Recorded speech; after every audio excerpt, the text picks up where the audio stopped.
the first episode means more now than it ever did because, back again with what we're doing with linear television, you're getting a 10 episode order.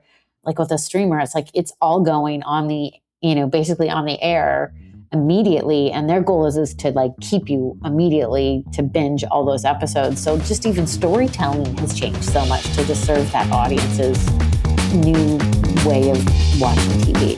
Hello and welcome to Off the Lot. The film industry is changing fast, and if you want to make movies, it's time to become your own gatekeeper. If you've got a vision and the drive to make it happen, this podcast is for you. We're your hosts, Kabatoff and Anthony Epp, and every week we dive into the hustle, challenges, and strategies of independent filmmaking. We talk to directors, producers, and industry pros about what it really takes to get your film made on your own terms. Let's dive in. Good morning. My guest today has built one of the most prolific independent production companies in Canada. She's the president and executive producer of Lark Productions, behind such hit shows as Law & Order, Toronto, Criminal Intent, Family Law, Motive, and the spy drama Fortunate Son, with a first look deal at Universal International Studios and shows airing simultaneously on 3 different broadcasters. Lark Productions was Playback's Production Company of the Year in 2023, and this year, Erin Haskett was named the DGCBC's inaugural Trailblazer of the Year. She's also a past chair of the CMPA, so she knows the industry from the creative side, the business side, and the policy side. Erin Haskett, welcome to Off the Lot. Thanks, Anthony. It's nice to be here. It's nice to be here with you as well. And is in the interest of full disclosure, Erin and I actually worked together on the TV show Motive, which was one of the only, it's the only series that I've ever worked on from beginning to end. And I remember that back then that was one of Lark Productions' first scripted series, if I remember correctly. It was our first scripted drama, and it was, I think, in our second year as a company. And it was my first scripted EP credit. So I was also a baby producer learning the job at the time. Yeah, and that was a fun time. That was also my last gig as a script coordinator, which I felt was a really good transition and into getting into the industry was a really good entry-level job. And I'd like to talk a little bit about sort of later on about some like entry-level things that people can do coming into this industry to help get a foot in the door and also to kind of build the connections that you, I think, need to build a career here. But let's go back to the very beginning. How did you get started in the film industry? What were the doors that opened up for you first? I mean, I'm one of those rare people that I went to film school and I knew I wanted to be a producer. I was on this path from a very young age, and I knew that I loved the idea of telling stories, being part of a creative team, and leading that, as well as sort of like having a piece of the business side and the creative side. And, I thrive on that. And I went to the Vancouver Film School. I did the foundation film program, and then I did a lot of hustling. I volunteered. I had great producer mentors in BC, and, I learned everything from, working on a number of short films as either a production coordinator and eventually producing short films. I learned a lot about business affairs in jobs in production companies in Vancouver. And then ultimately I went on to the Canadian Film Center. So that's Norman Jewison's film school. And they have an intensive program, which I did in 2002, where I really learned the difference between, sort of a logistics producer and a creative producer. And I really learned a lot about creative collaboration. And I learned a lot about putting projects together. At the time, I was more focused on features, but putting together features and television series and raising funding and partnering creatively with writers and directors in Canada. And so that was kind of what kickstarted where my development and my creative producing chops kind of went from there. That's amazing. And you did this is a total segue, but you did the foundation program at VFS, because that's how I got started too, was the foundation program, not the film production program. That's right. Class of 59. Yeah. What class were you? Oh my gosh. I think I want to say it was, I think we were like you were 59. So what year was that? That was 1997. Oh my gosh. Okay. I don't know. It seems like, because I keep thinking of myself as I was class of 23, but I was definitely way after you. Yes. So okay. So I think maybe they reset the numbers. That's possible. So, because I did the 10-month sort of, the full program. I mean, again, I learned, it was so great to kind of learn everything that you can in 10 months. And, I explored a university program and to do a little bit more about theory, but I realized I was committed enough to learn about theory and the elements of of that outside of that. And really what I want to do is get working. And so I got the 10-month program and then started again volunteering. I started by volunteering my time. People don't really volunteer their time anymore. It's not that kind of dynamic. But for me, it was like what I saw it was almost like a work placement for the years following that helped me start to build some key relationships that ultimately became part of what built my career after that. I would agree with you. I think that we don't tend to have that volunteer dynamic as much anymore, other than maybe like Crazy 8 films or some of those smaller things, which is great. But that really is where a lot of us, I think, coming in built that first network, right? Yeah, it gave you access, right? And it was, I worked with the feature film producer like Raymond Massey, who's here. He gave me full access to understanding contracts and how a show was put together. And, my job was to put together market schedules for him. And then I worked for a company called Forefront Entertainment, which they did Madison, The Adventures of Shirley Holmes. They were like a very prolific tween and youth and YA scripted series production company, helmed by, there were 3 women at the time when I was there, and I volunteered for them and ultimately got a job in distribution. And so I learned about international television sales, and my first sale was selling, I think I sold Madison, which I don't know if people remember that series, but Barry Pepper was on that show. Peter Stebbings was on that show. Peter Stebbings now directs on Law and Order. And my first sale of that was to Latvia. So selling a Canadian television show to Latvia. And so, again, I learned about how a local content could travel globally. And, that was sort of early days in my career. That company's not around anymore, but there was a lot of really great, wonderful people that I then went on to, I work with today. And you mentioned earlier that you like diving into kind of in that producer realm, diving into the business and the creative and kind of marrying those together. And a lot of people don't necessarily see, like I know people who talk about always wanting to get into just the creative. They want to be writers, they want to be directors, but they don't see that the creative element of being a producer and what being a creative who can understand the business and the creative can really bring to the table. Maybe speak to that a little bit from your perspective. What does that mean as a producer?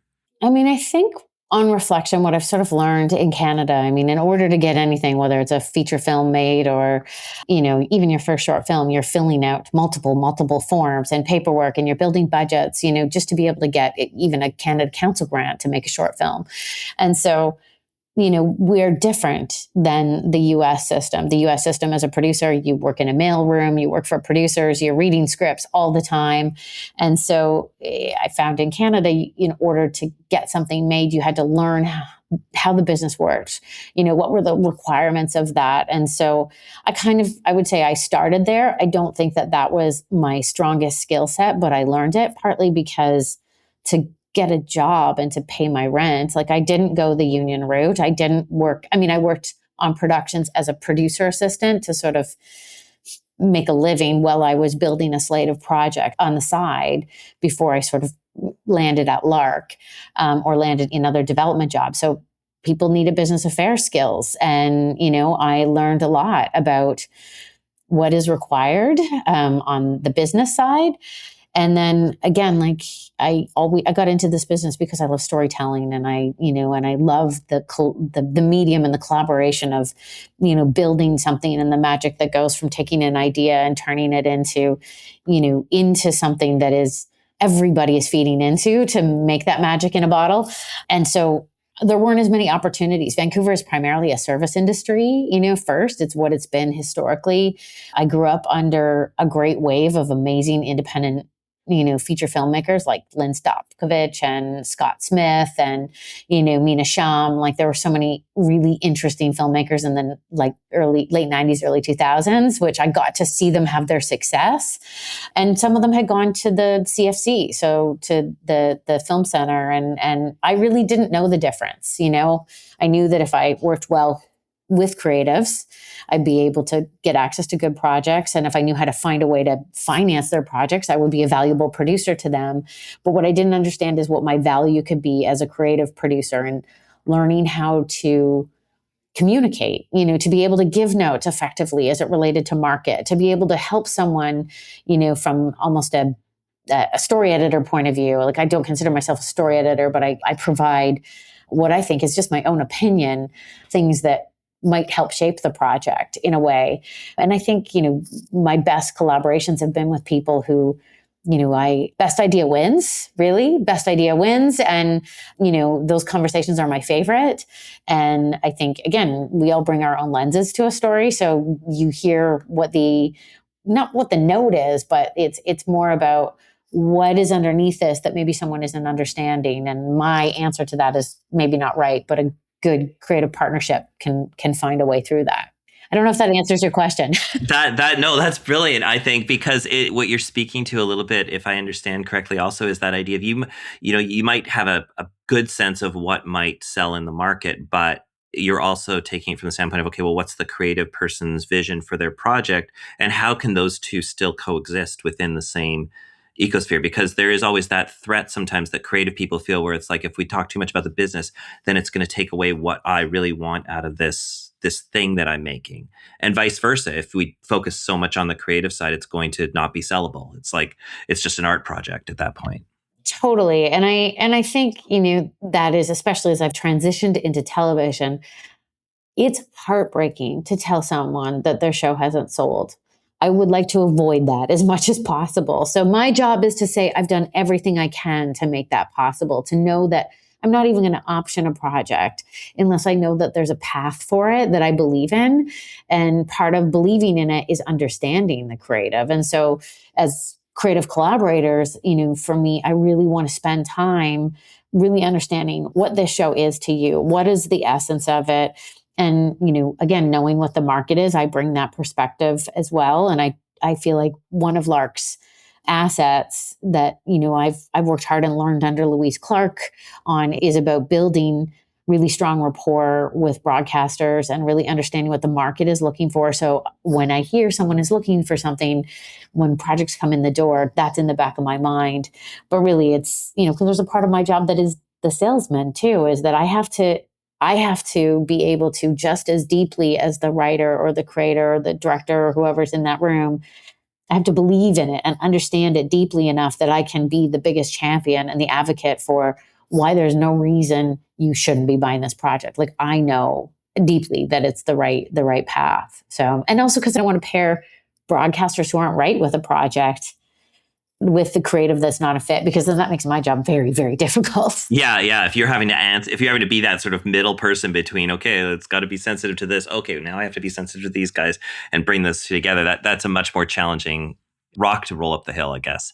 Totally. And I mean, you saw on something like Motive where I got great training on, because we had a Canadian broadcaster and we had an international distributor who ultimately made a US network sale on that project. So it was such a great training ground for me to sort of see the writers and the producers on that team and myself, like learning the language of finding creative consensus and honing and like leaning into like what is the spirit of this story that we can't lose.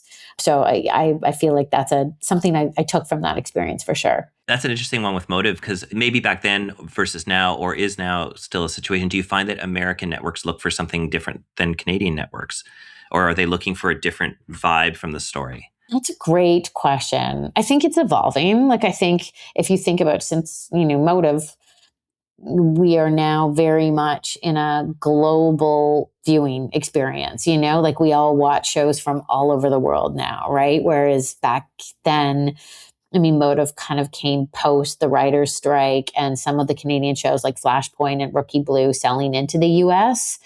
And so I think, now with the advent of global streaming services, we're not as sort of so specific to, like, back in those days, we were hiding, street signs and money and that kind of thing. And I don't feel like that's as much of an issue. But to the creative notes between the US broadcasters and the Canadian broadcasters, like, I mean, everybody has their own level of how much violence, how much sex, like elements of those storytellings that they can within their own local market show. But I think it's more about the style of communication, right? Like how they express what they're looking for and the way that they do that. I mean, we do that even, on both Law and Order and Allegiance, because Universal is a distributor on it, and they provide sort of, their notes are kind of coming from the global marketplace, but really focusing in on the US sensibility on that.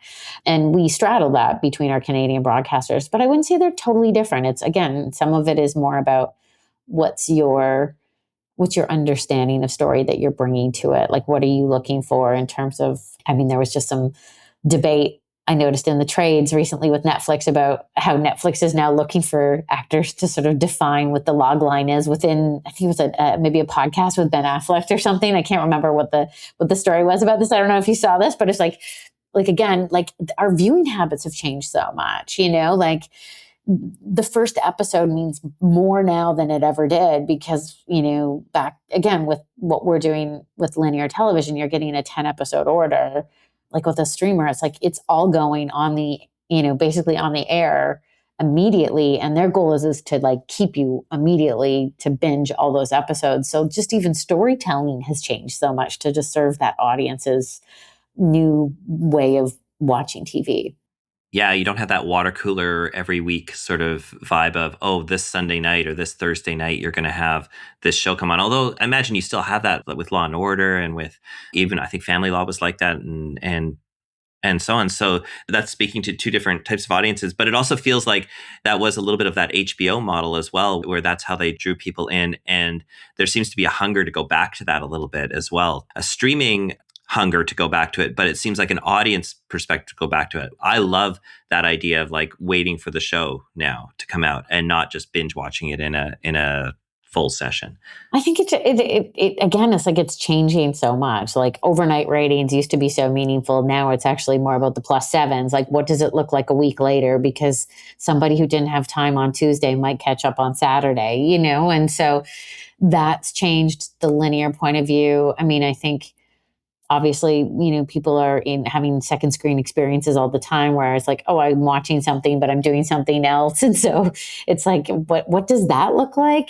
It's, I think the thing that I find, like, we have not produced a series yet. We've done development with the streamers, but we haven't produced a series.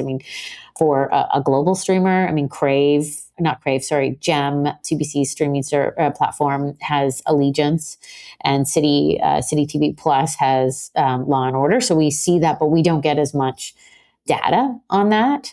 We only really get data on the linear numbers. And so, that's something I'm looking to more and more, is like, how do I get access to that? Because I think there's really important information in that.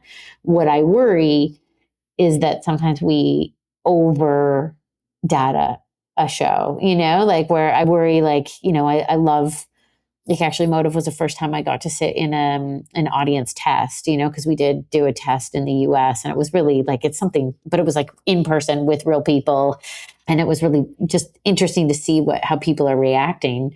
But again, it's like, it's all subject to who are those sampling of people that are representing this. So I don't know. You look at something like Heated Rivalry, and I can't have a conversation in 2026 without bringing it up. But it's like, that was something that, like, on the face of what folks were saying in the US, like, was not going to track. But they left out that there was going to be a huge female audience that was also going to come to it in droves, because they weren't being served in other places in that way, And that's an interesting thing. That was actually, do you see any underserved television markets right now? I guess, like, women coming to television and so on. But do you see any other underserved markets right now, or underserved story elements that would be worth exploring, that should be explored more, instead of following kind of like the path of what is a hit right now? Are there any that you sort of see on the horizon? I think we might see a little bit more of a turn in genre, a little bit. Like I think about what Canada did so well back in, even around that time that we were doing Motive, because there were some extra resources in the funding pots in Canada. So Orphan Black came out of that, Killjoys came out of that, Winona Earp came out of that. Like, those had rapid fan bases. And so, I think I'm looking at Canada, but I think those shows also did performed very well internationally. And so I think we might see a little bit more of a turn in genre again, but I think it's like, again, that grounded genre. How do you tell that without sort of telling it with extraordinary budgets, because that's what those shows did. They found a way in through character.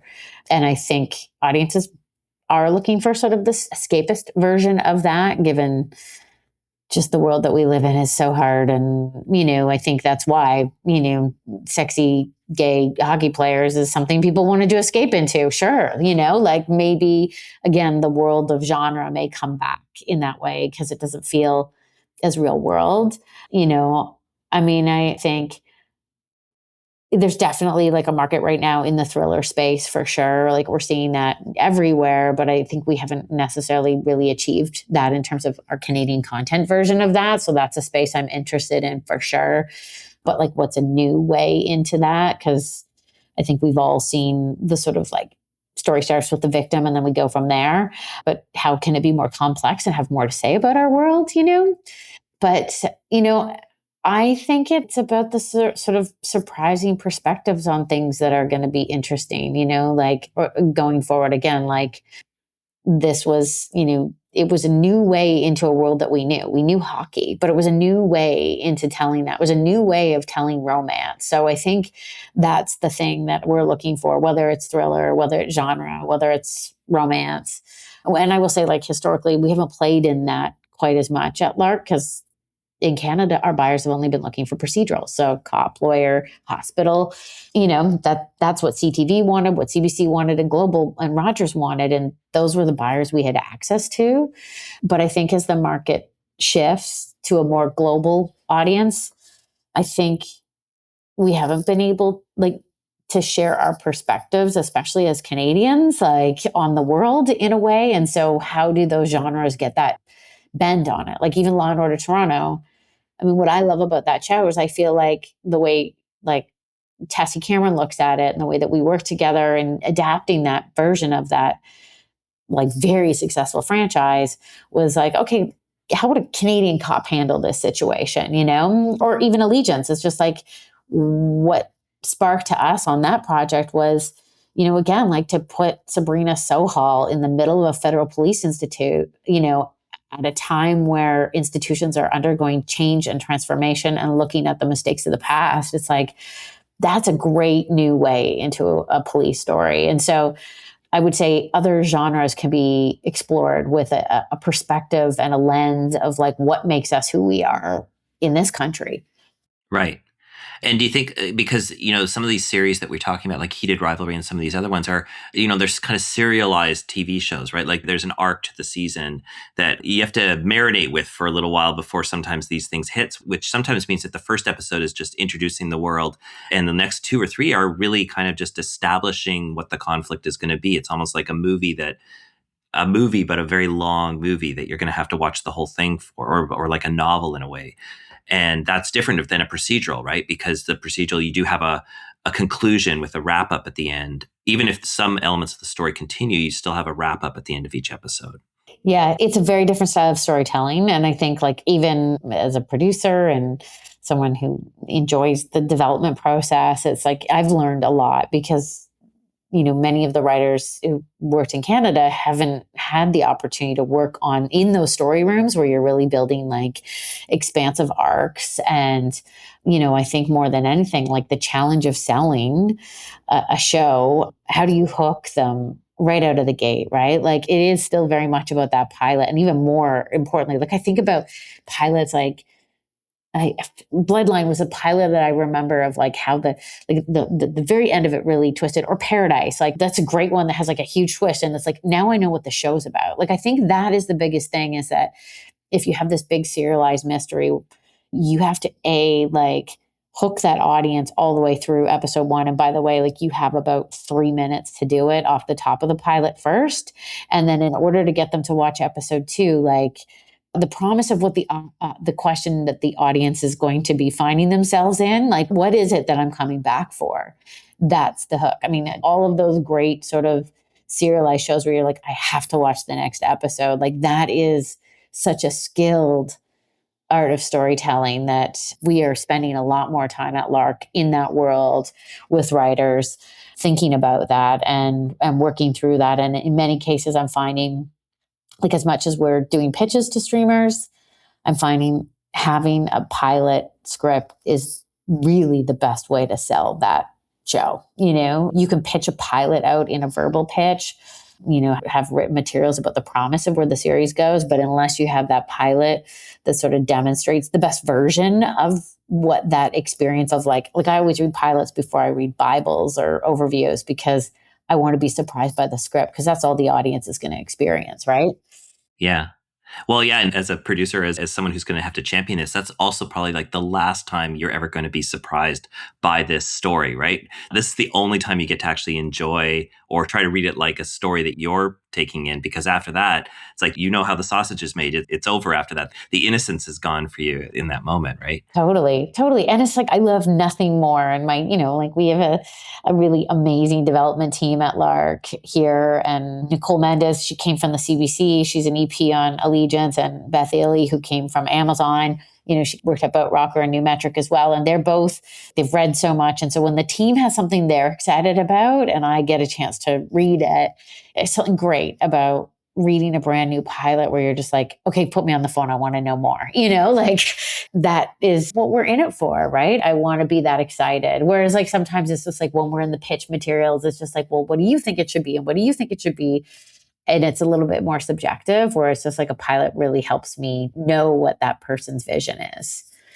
And I would say that's a big difference between Canada and the US, is that there's a lot more specs that are written in the US that kind of are given to somebody to then say, this is the promise of A, what my writing is, B, what my show is. Whereas here, like even back in those days with Motive, like we would work with writers and we go out with like an 8-page pitch document of here's what the promise of the show was. And we could sell it on that. Now you can't sell it on that.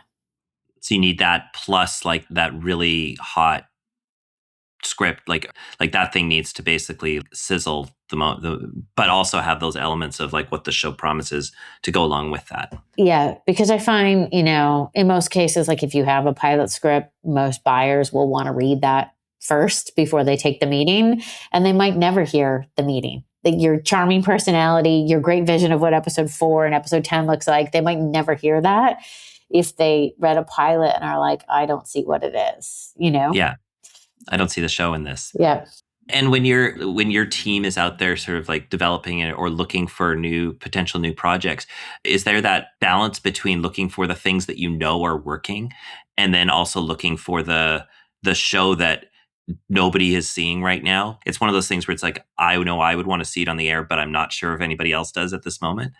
Yes, absolutely. I mean, it's a fine line. I mean, we kind of usually define what our buckets are or the things that we might be looking for, but again, again, you have to look at our talent pool, right? Like we have a smaller population here. And so, it's just like, okay, well, how do I get access to those folks? Who are the new folks coming into that? And so, it's just a different model than in the US, where again, there's a system in place and that system just like manufactures and runs people through it in a way. But, I would say like here's our whole slate. Here's what's missing. We have these things going. We have these things going.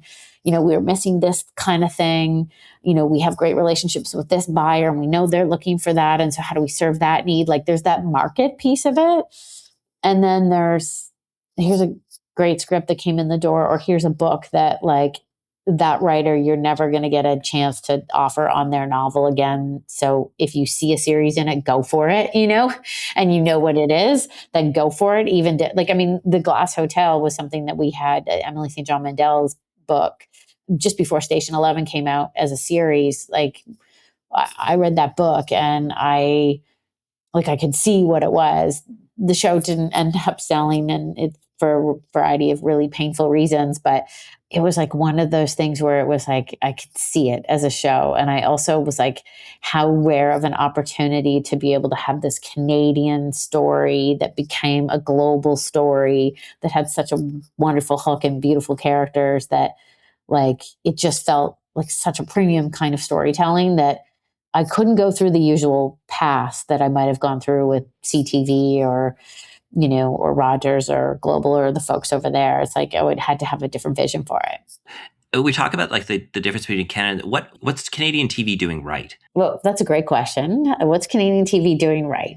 I mean, again, there's a couple of things, right? Like there's the market shift from like local to global, that idea that like these, like look at the hit shows of the last year. So many of them came from like the UK, or, you can include Heated Rivalry in that. Like they're not all American facing shows, which is kind of exciting just in the marketplace.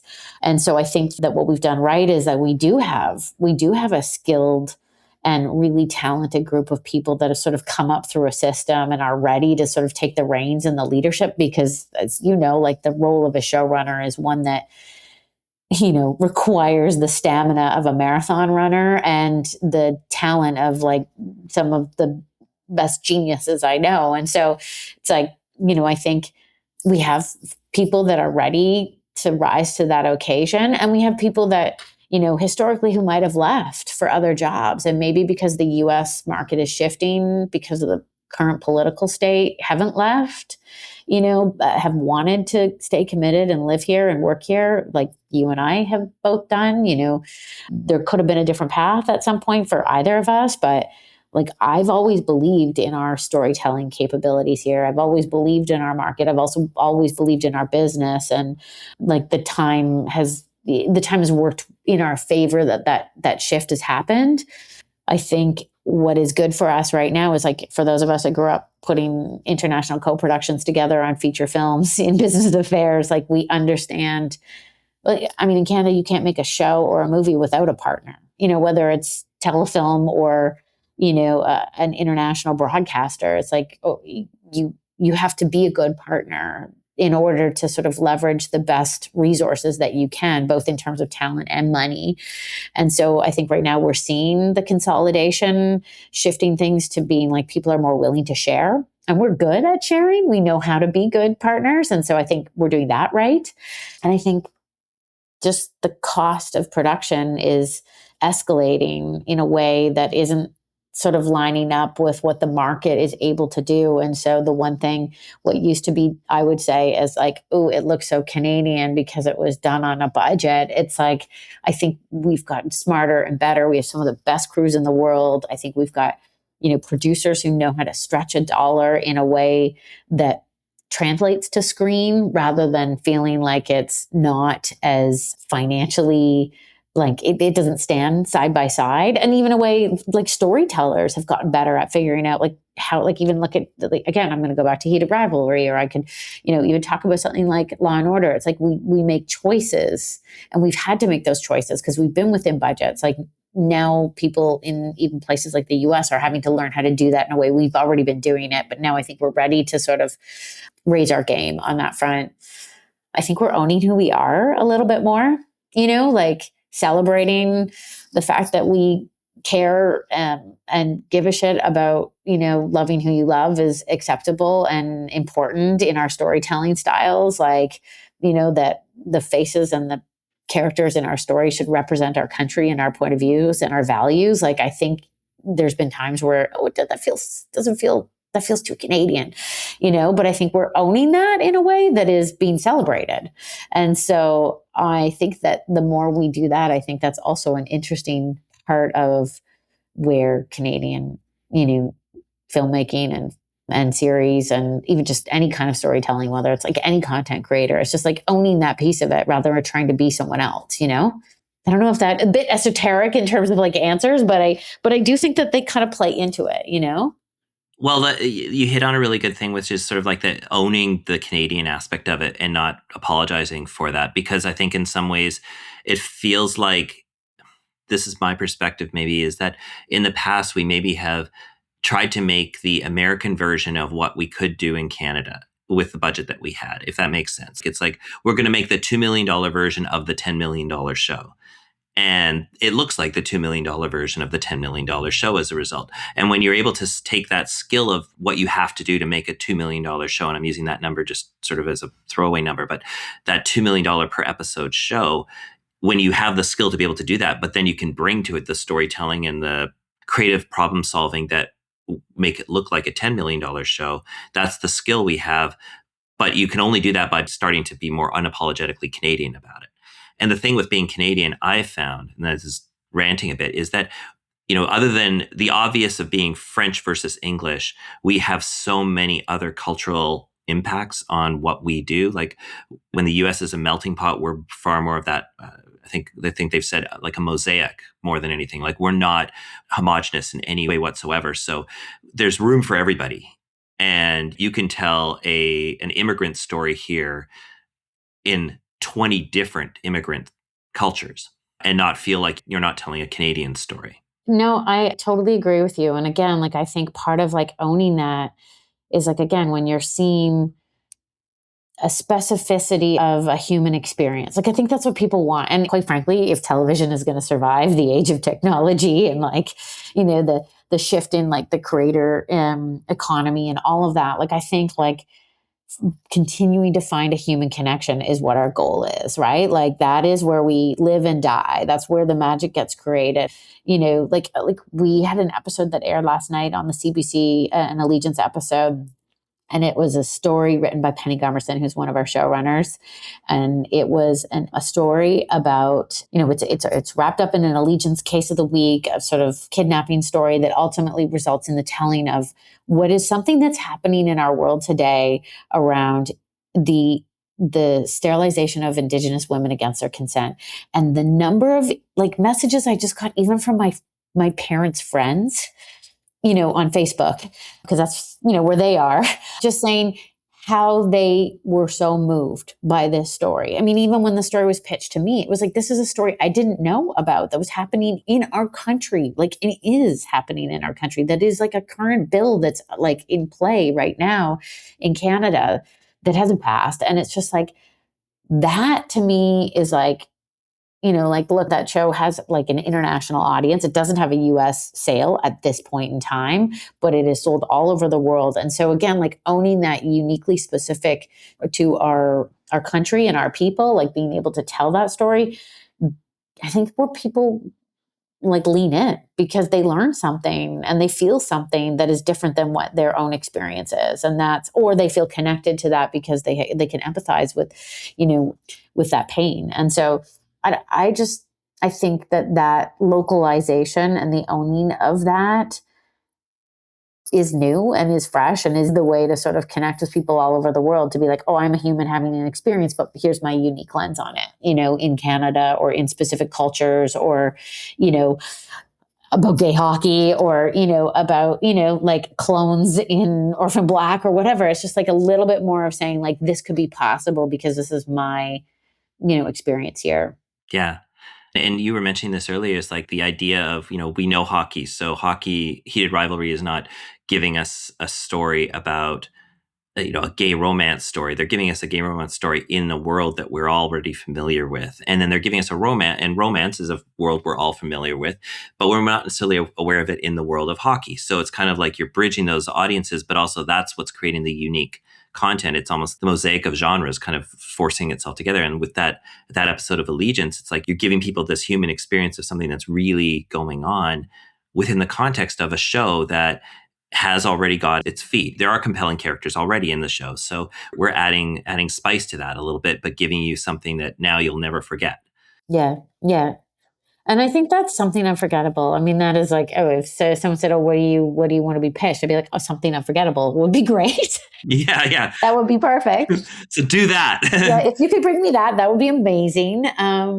But I think it is that thing of like, what is the thing that makes it hooky? What is the thing that sort of defines why you should be telling that story? Like, what is like, why? And even I say like, why should a company like Lark be telling that story? And so, I think those are all kind of part and parcel of like, if that surprising project that's going to come outside of the buckets of this is what we're looking for, it's going to have a real reason for being in terms of like, here's this thing, I know my way into this thing, here's what people will connect to, and here's how I'll surprise them. It just like really bringing, some flavor to it is really, the challenging thing, because every story we've all heard 100 times. And then, like, again, I did development before I did this job, both in scripted and unscripted.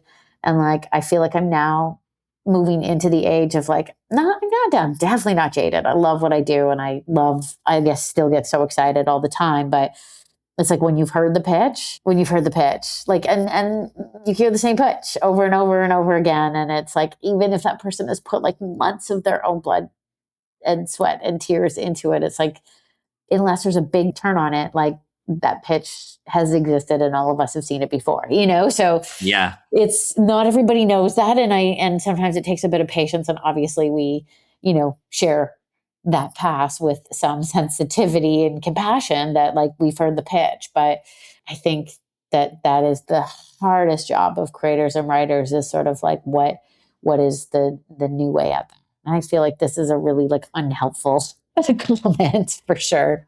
Every single human being has an idea for a story. Yes. Right? We all do. And every time I'm sure, I don't know how you feel, but I go out, if someone asks me what I do for a living, I say, I work in the movie industry or and they say, oh, here's a really good story for a thing. And like, so everybody thinks they have a really good story for a show. And in many cases, many of them do. But it's also, can you create a story that resonates with audiences in a way that is both familiar and unfamiliar? Like, they're going to get something that they like a genre thing where it's like, if I'm going to a horror film, I know I'm going to get scared. Yeah. But it's how I'm getting scared that matters. And like, what's going to make me talk about that particular horror film or horror series or thriller series after I've left and gone away and thought about it for a bit. Yeah. What makes it different? Totally. And I think that's like also the personal way in, like, Family Law.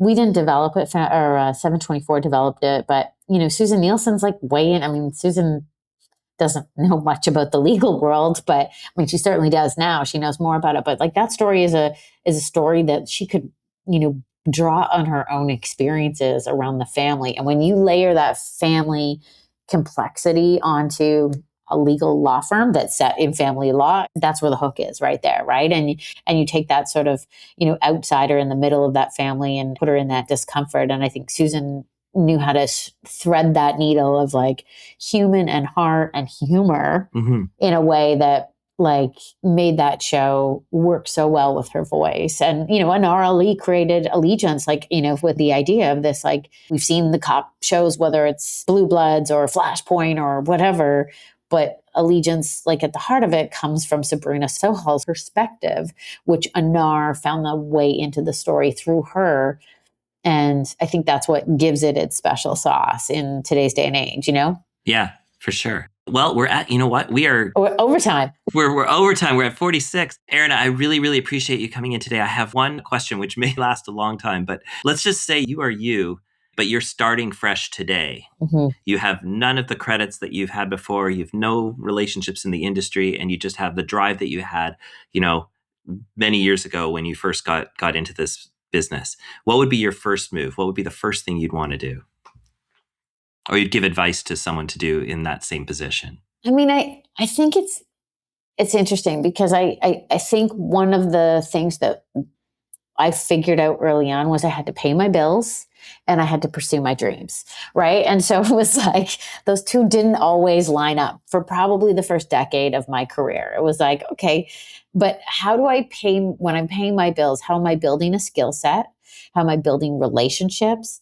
How am I learning and developing my understanding of where I want to go in that? And that can be like, again, I was a producer's assistant for many years, even while I was producing feature films myself on the side, but I did that because I learned a lot. I got exposed to a lot. I met a lot of agents. I met a lot of writers. I learned a lot of tactics that have made me who I am today in my role.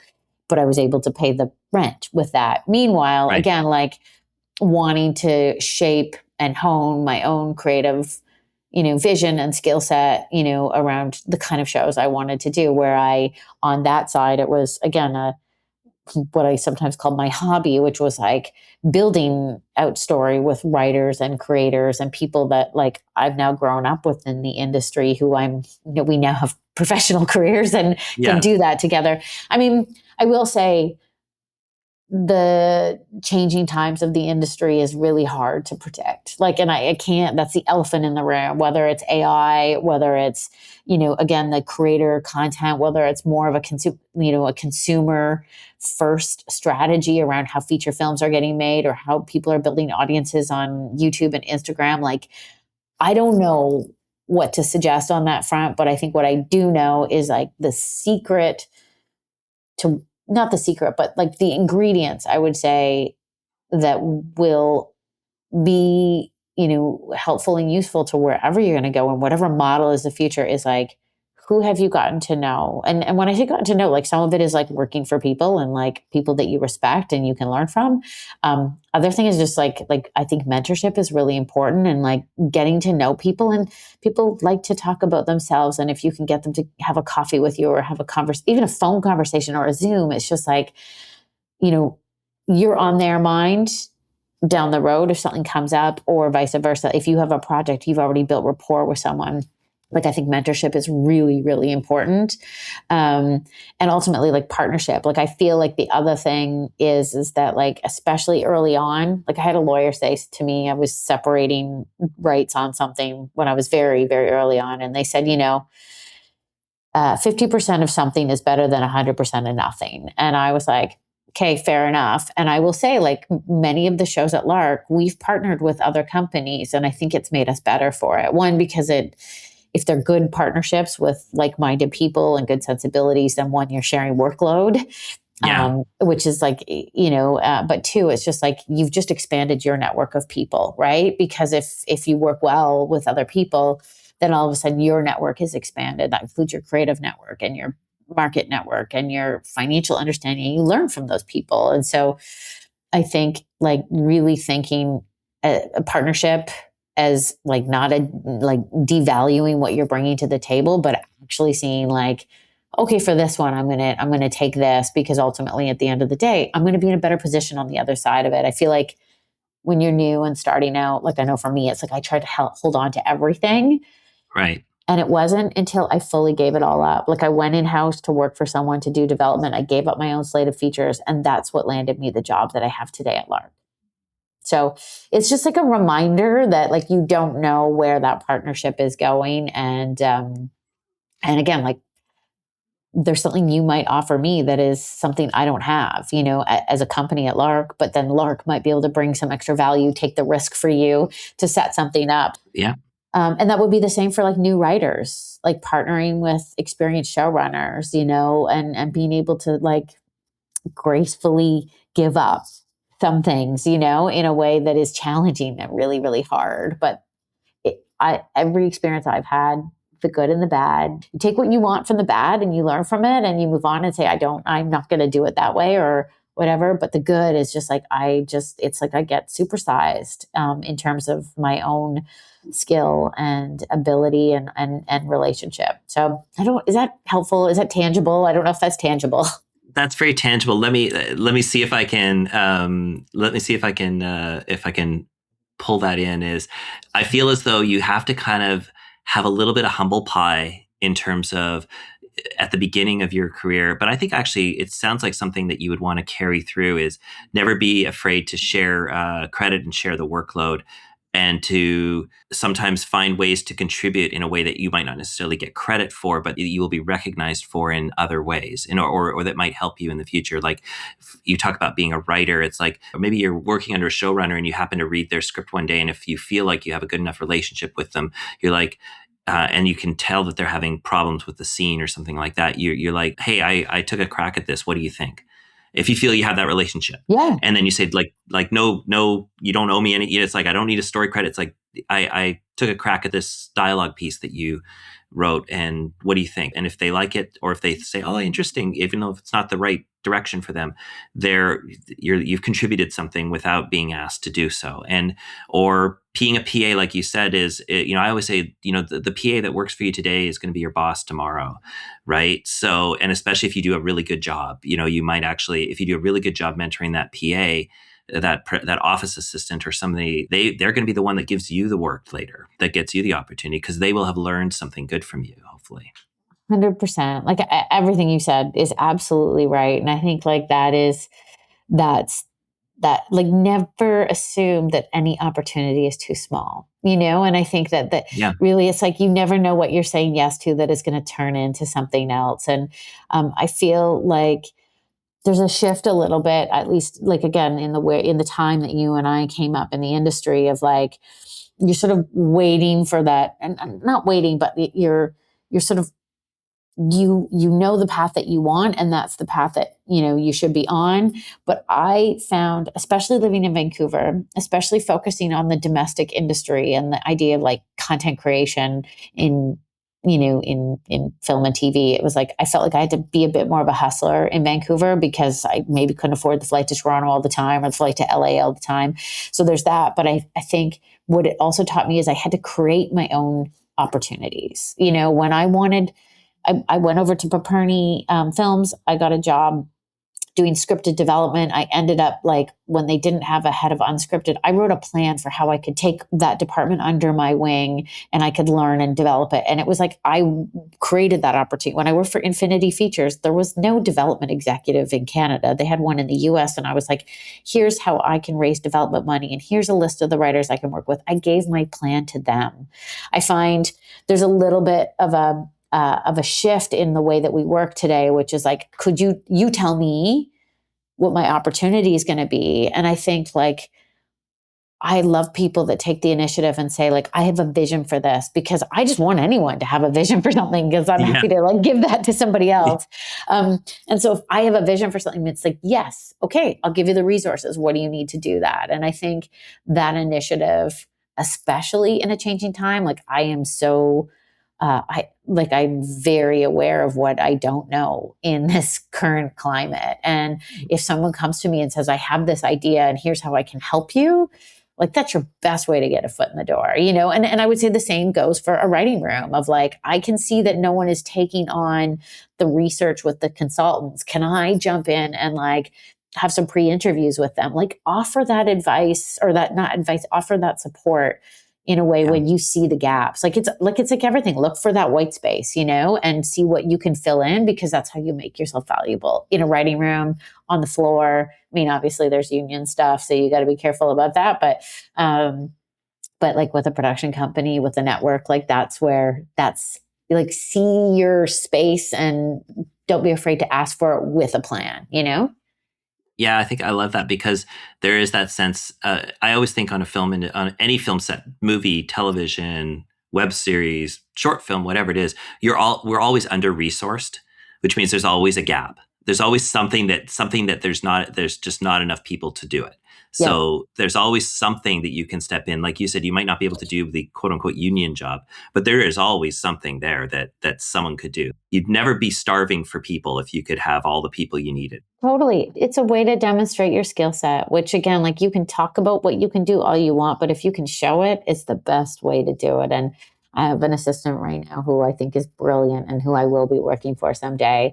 And, like she said to me last year on one of our shows, she said, can I just take a stab at writing music notes? Like I just want practice doing it, because she's watched my music notes on cuts go back and forth, and her notes were spot on first time out of the gate. Some of it is about like articulation, which you only learn over time. But like, I was like, that's what I love. Like, cause I want someone who's as excited about the process as I am.